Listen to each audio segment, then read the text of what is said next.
Hello, students. This is the series from Cultura Inglesa, Storytelling, and this week's story is called Giraffes Can't Dance.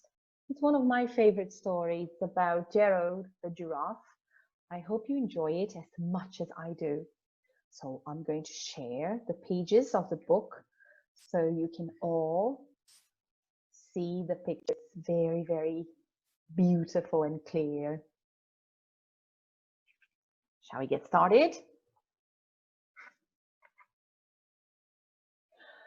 Okay, so Giraffes Can't Dance by Giles, Andrea, and Guy Parker Reed.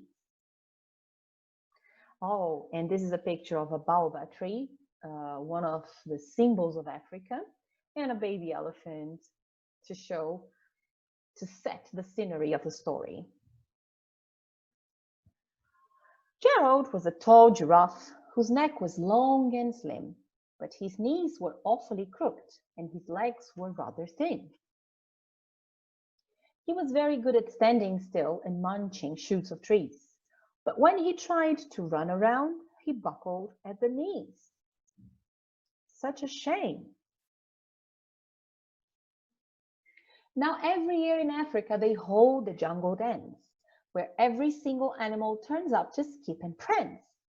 And this year, when the day arrived, poor Gerald felt so sad, because when it came to dancing, it was really very bad. The warthogs started waltzing, and the rhinos rock and rolled. The lions danced a tango that was elegant and bold.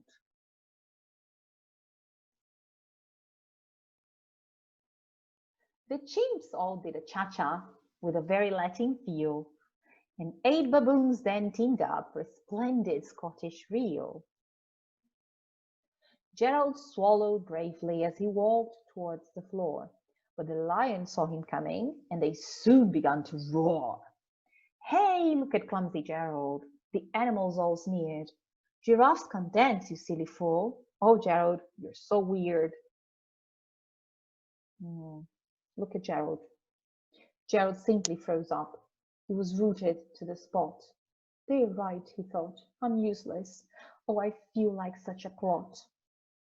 So he crept off from the dance floor and started walking home. He'd never felt so sad before, so sad and so alone. Then he found a little clearing and he looked up at the sky. The moon can be so beautiful, he whispered with a sigh. Excuse me, coughed the cricket, who'd seen Gerald earlier on, but sometimes when you're different, you just need a different song.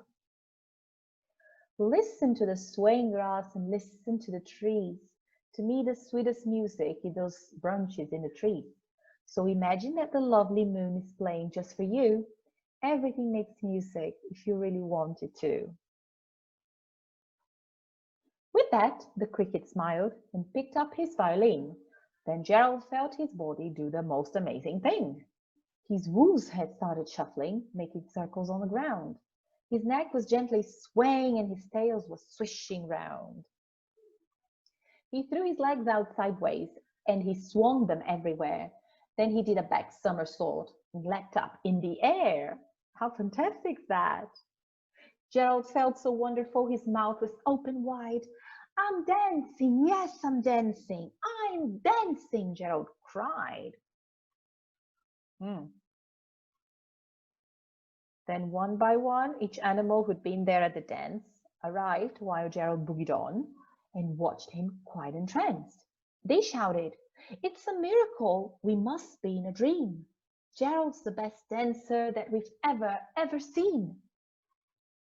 How did you learn to dance like that? Please, Gerald, tell us how. But Gerald simply twirled around and finished with a bow. Then he raised his head up and looked up at the moon and stars above. We all can dance, he said, when we find music that we love. And that's the end of the story. Isn't it so, so beautiful? In the end here, I put a song. It's called I Like to Move It. And it's from that film Madagascar, which happens in Africa, at least the first one. And there are many, many African animals dancing, boogieing with that song. So I hope you enjoy it. I'll just play a little piece of the song for you to feel it. And you can play it by yourself at home later, okay?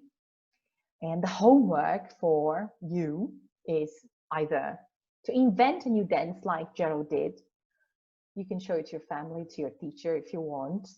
You can draw your favorite part of the story. There are so many beautiful parts and so nice pictures. You can tell the story at home to your family by after watching this video. You can show it to your family. You can do everything. You can do all the homeworks if you want, okay? So that's it. There is my podcast called Julie Tells, where you'll find stories in Portuguese and in English. Giraffes can Dance is there for you to listen. And Cultura Inglesa's Instagram pages, the Cultura Mogi and Cultura São Paulo. I hope you had fun. Keep on reading. And it's great for learning English and for sparkling imagination.